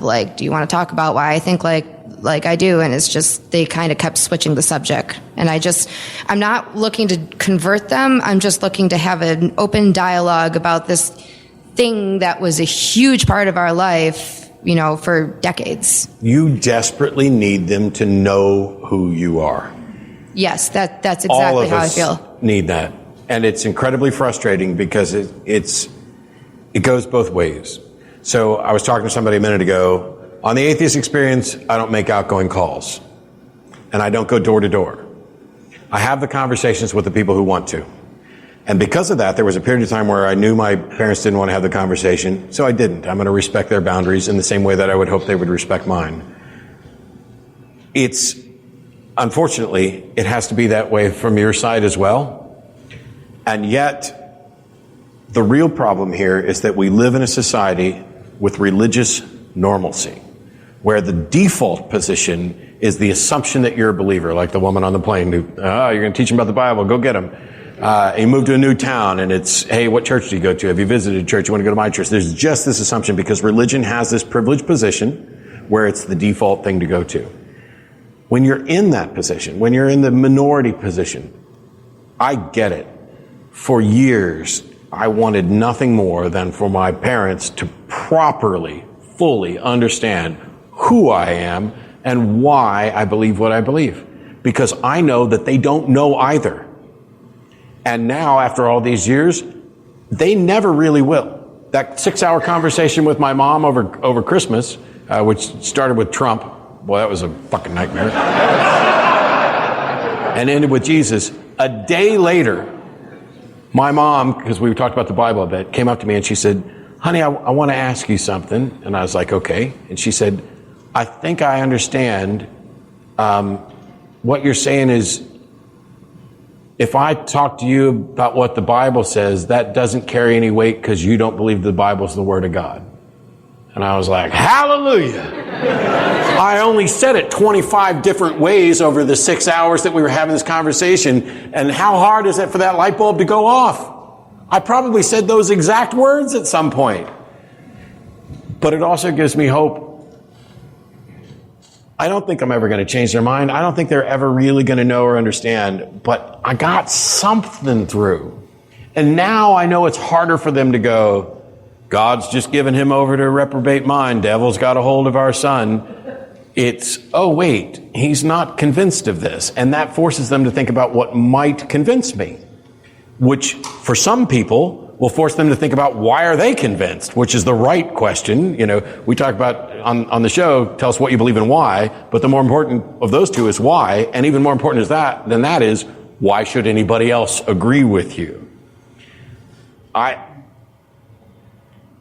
don't have a good answer for you to get what you want.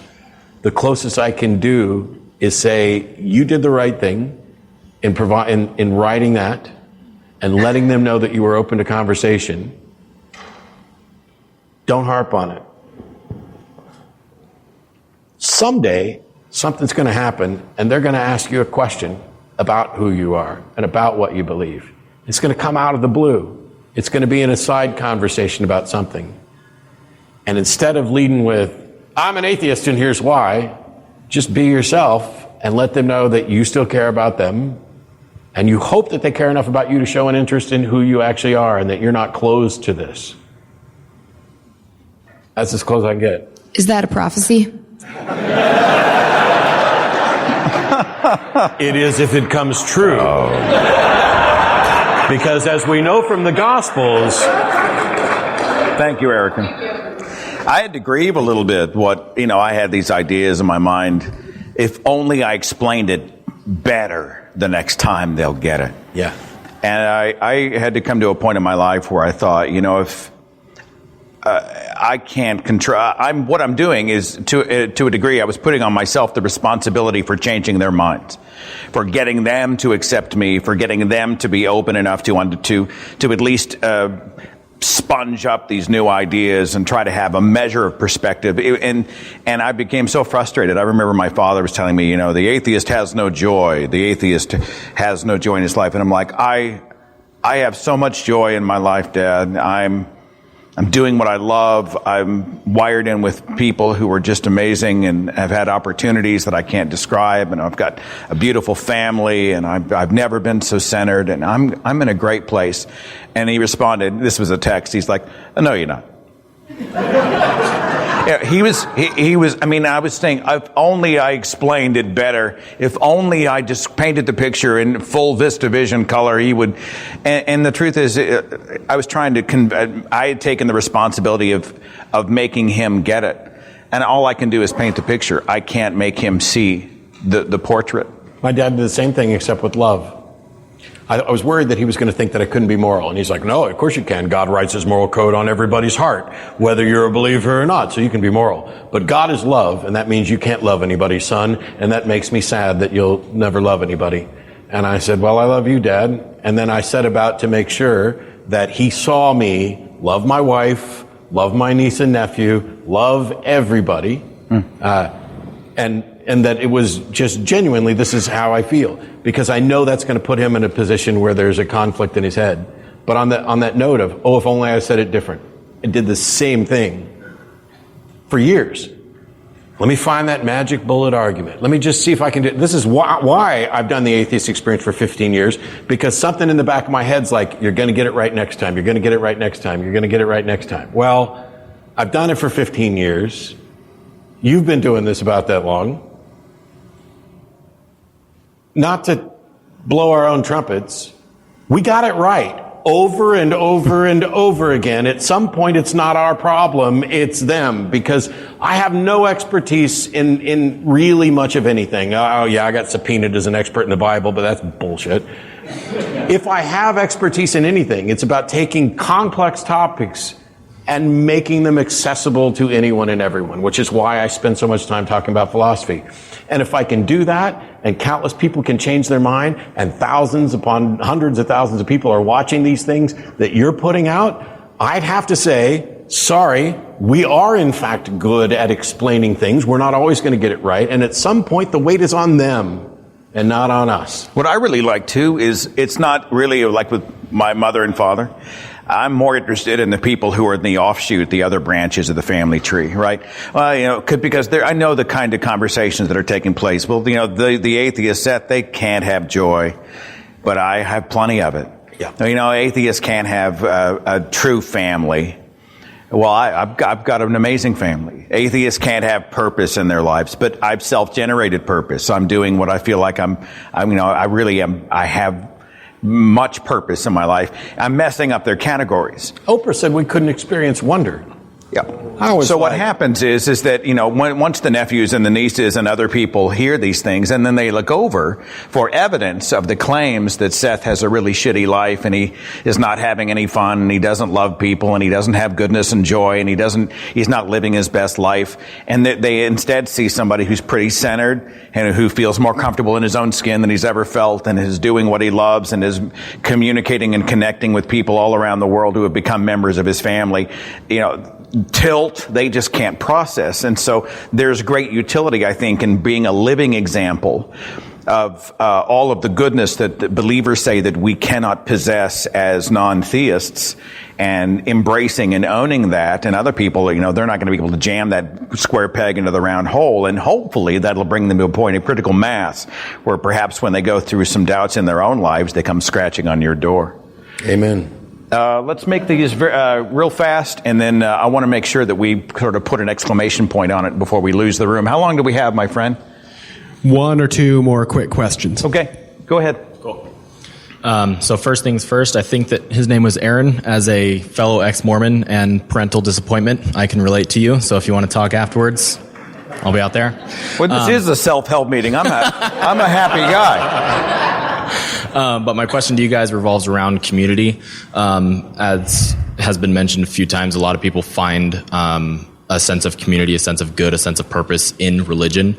I personally believe that religions across the world offer a unique set of negatives that aren't found in other organizations. And in my journey leaving Mormonism, I had a lot of people say to me, okay, but think about all the good that Mormonism does.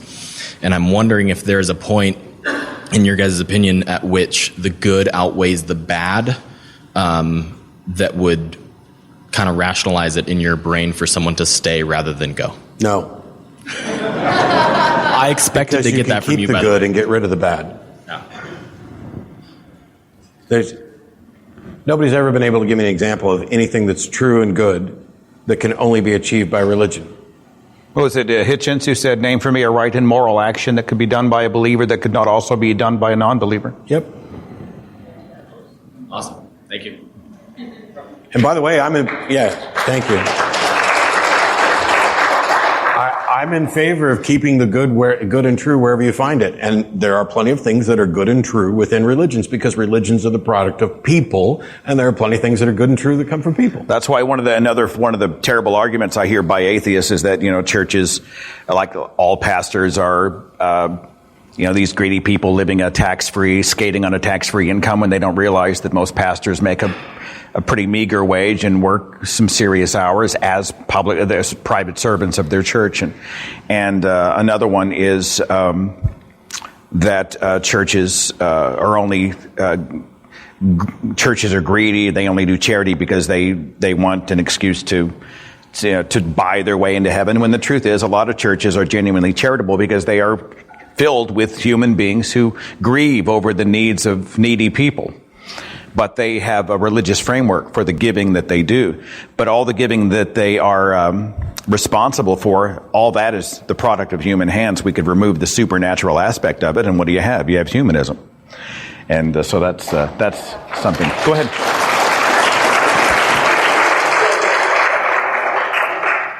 I just want to start off by thanking both of you. 20 years ago, I was in a severe car accident while I was in the Navy. I was a corpsman, and I was in a coma. And about 6 months of brain rehab after that. Not to interrupt, but I remember like a couple weeks ago, you had someone call in, or you talked about someone that had a coma, that a friend. I personally had a coma, and before that, one of the proudest moments of my boot camp time was seeing the RC on my doc tags. I remember being so proud of being Roman Catholic. I was so proud of that. I was a devout Christian / Roman Catholic. After my coma, when I woke up, during the rehab, I didn't lose my faith, so to speak. It's not like something switched, but what it did to me, it made me question, because, by the way, my car accident was strictly cognitive. I got discharged from the military, 100% disability. I had a severe, learning disability. I couldn't remember things. And that aggravated me so much where I did my own due diligence, because the doctors weren't telling me anything more than what tests can show. I wanted to know why. So that opened me up to the internet. And due to the spider web of YouTube, I discovered you, Matt. And through that, I discovered Seth. And both of you guys, not some scientific website, not a doctor, and almost majority you, Matt, you enabled me to understand cognition. You enabled me to understand not what was wrong with me, but how to deal with it. And by accident, I became an atheist. So you are kind of so now to lighten the question. You used to have a guy named Mark he lived in Austin, and Mark from Stone Church. Yeah, and he was like a regular. Yeah. And he seemed like a good-hearted person. I mean, just the way it seemed. Like he really wanted to know, but he was just so confused. And I just didn't ever hear any more. So Did you ever hear back from him? And on top of that, piggyback on that, do you often get callers that you've had on the show call in maybe a year, even email maybe, and say, you know what? You've changed me, like you've changed me. Like, have you ever had anyone, maybe even call? Like, have you ever had anyone on the show call and give their story? Hey, 2 years ago I talked to you, Matt, or I talked to Tracy or whoever, and I'm calling back to let you know, wow, you guys, it took me a couple years, but I always went back to that. Have you ever had anyone? So there's a lot to unpack there, and I'll try to get to it quick. First of all, thanks for the kind words. I'm glad if anything I've ever said has been helpful to anybody. Mark from Stone Church, I'm going to break your heart, was a prank caller who wasn't real. However, the guys at Stone Church found out about it. And I went to lunch with one of the associate pastors, and I'll finish with that story in a second. But to answer your other question, people do email in. There was a guy who was like, I used to call in all the time, and I thought you were an asshole. But eventually I got tired of calling, but I didn't stop watching. I just sat there and watched the show and took notes to prove you wrong. And now I'm an atheist. That happens. Because as soon as they're not under the gun and they're able to sit back and think in that protected space, it's more likely for them to change their mind. I don't know that anybody's actually called in to say it, but it's possible. 15 years, who knows?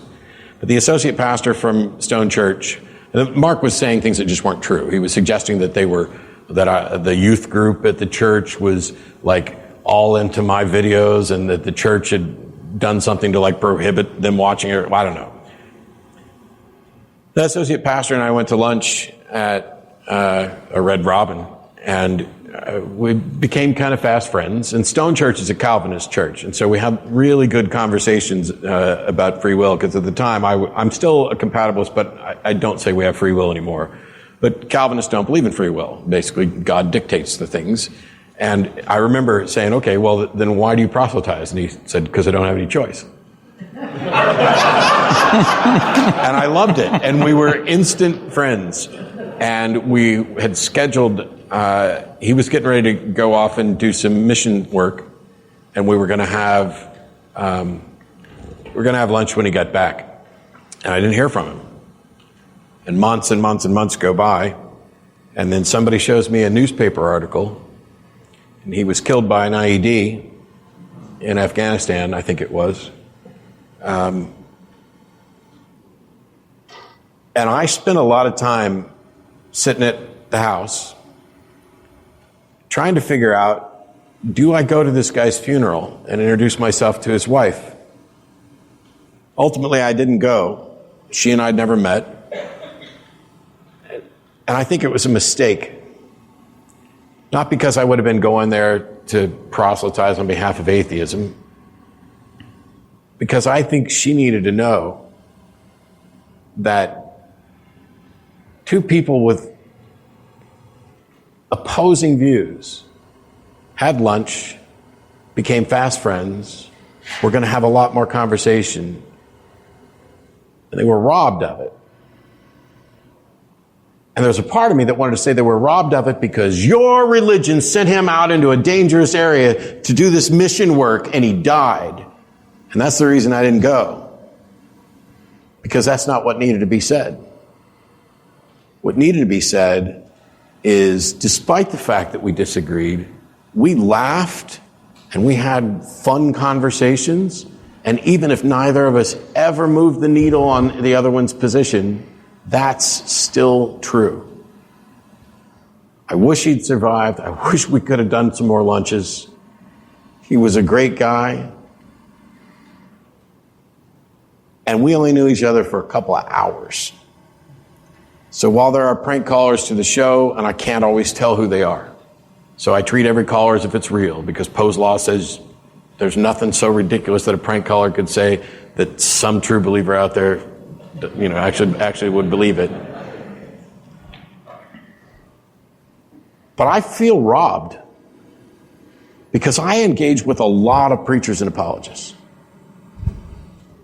Some of them are disingenuous. Some of them are sincere. I don't know that there was ever anybody that I had better conversation with in such a short period of time. And I'm going to be pissed that he's dead forever. Because that could have been something. And I didn't even get to meet his wife before he left. And so I felt guilty about wanting to go there to introduce me. I'm the atheist who, had lunch with your husband. And so I didn't go. I think it was the right decision given what was in my mindset at the time, because I was pissed. But in hindsight, I wish I'd have gone. People change their mind. And every time I hear people say, why are you wasting your time? You're never going to change you're not going to change their minds. His mind changed. My mind changed. Raise your hand if your mind changed. I have a friend, Keith Lowell Jensen, who is a comedian, and he does that in a lot of his shows. And he's like, I think we were worth talking to. And I do too. So thanks.